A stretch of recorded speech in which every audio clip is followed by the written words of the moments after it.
In this presentation, I'll be talking about personalized learning, focusing on children. So what is personalized learning? It's actually an education to meet the needs and abilities of every individual pupil, as well as trying to assess the learning needs and learning styles of every child, and then tailoring lessons to meet those needs by using different approaches, choices, and teaching styles. So why is personalized learning so important? Because it actually helps the children to become more sensitive and well balanced, as well as in communicating with other people. And at the same time, it can also build on their strengths and working to improve their area of weaknesses as well. So there are a couple of aspects of personalized learning. We'll be talking about three main aspects. First, we'll be reviewing learning, so that links are made to children's personal concerns and goals. Okay, this actually means we as teachers, we have to get to know a child's learning style, because with the right approach, they can actually learn better. Another aspect of it is reviewing teaching, so that it links to the children's personal concerns and goals. Okay, so for example, if we are teaching about a country to the children in the class, we as teachers, we should ask the children what would they like to know. So at the same time, we can also input what we expect the children to learn from the lesson. Okay, the last aspect of personalized learning is reviewing assessment of achievement and progress, so that it supports future learning. So we as teachers, we have to assess the children based on what they have learned to know how they learn best, so that in the future we can still consider the similar approaches. Next up, we'll be talking about different learning styles. So we'll be talking about VAK learning styles, which is one of the most common models. So VAK actually stands for visual, auditory, and kinesthetic. So visual actually means visual learners, they actually enjoy reading. They are very good observers, but sometimes they speak too quickly, and they like to sketch and write, and they always like to see the big picture. So next will be auditory. Auditory means that these type of learners, they actually like to discuss more than they write, and they respond very well when they are working in groups. They also prefer music than art, which means they like to listen to music. And also, at the same time, they are very easily distracted by noise. And they always tend to ask a lot of questions during group work. Kinesthetic is actually, yes, it actually means that this type of learners, they like to touch and handle things. They always move around, and it's very hard for them to sit still. And normally they enjoy sports, and they like books that are more to adventure. So what are the teaching styles for the visual learners?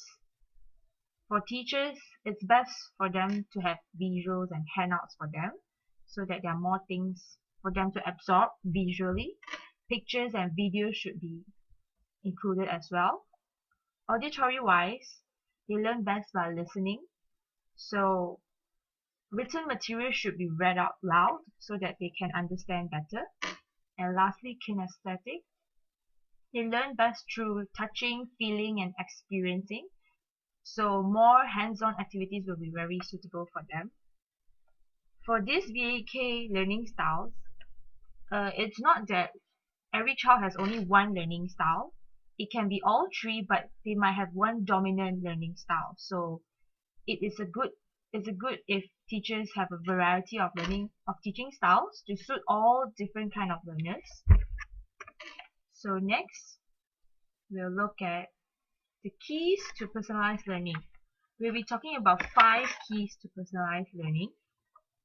So first, knowing our students as learners.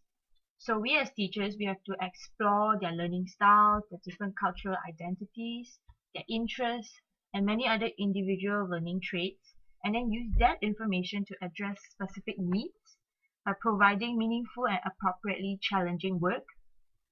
And next, knowing ourselves as teachers. So first of all, we as teachers, we have to put aside our cultural biases and assumptions.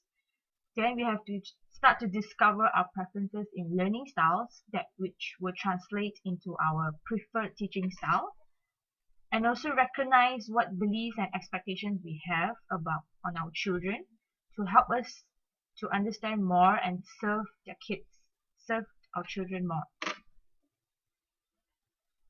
The third one is that knowing our curriculum at a conceptual level, which means that we as educators, we have to be able to differentiate content and transferable concepts, which means we have to filter whatever information that we think that the children can absorb and learn.